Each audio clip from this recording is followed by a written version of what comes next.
Compromis. Compromiss. Compromise. Kompromisse. Sind wir was muss? Mais que serait l'Europe sans ces fameux compromis? Oui, mais voilà, un compromis à la sauce européenne, ça mitonne, lentement. Mais comment parvenir à un compromis quand les eurodéputés et les États membres ne parviennent pas à se mettre d'accord, ni sur la recette, ni sur les ingrédients? Beaucoup le regrettent, mais comme toutes les bonnes recettes, elles sont jalousement gardées. Et c'est dans le plus grand secret que ces compromis sont négociés.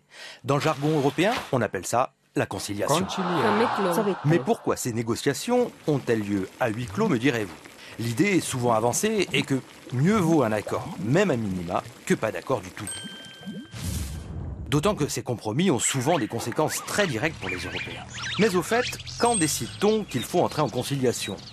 Quand le Parlement et le Conseil ne sont toujours pas d'accord, après un deuxième vote en session plénière, alors peut commencer une conciliation. En général, Parlement et Conseil ont 6 semaines pour trouver un accord, 8 semaines parfois, et seulement 21 jours pour la conciliation budgétaire. Mais entrons dans les coulisses de la conciliation quelques instants. Déjà, qui est autour de la table? La règle, c'est autant de représentants du Parlement et autant pour le Conseil.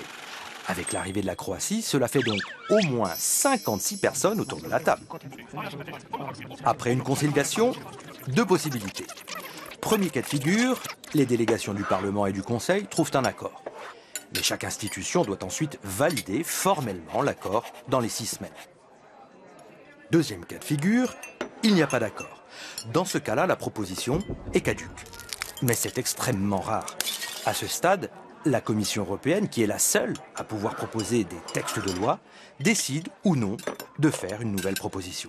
Pour résumer, la conciliation est un véritable instrument de négociation où le Parlement peut exercer pleinement son pouvoir car il dispose d'un véritable veto. Mais la conciliation est de moins en moins utilisée, sauf pour le budget, où elle est quasi systématique. Mais pourquoi?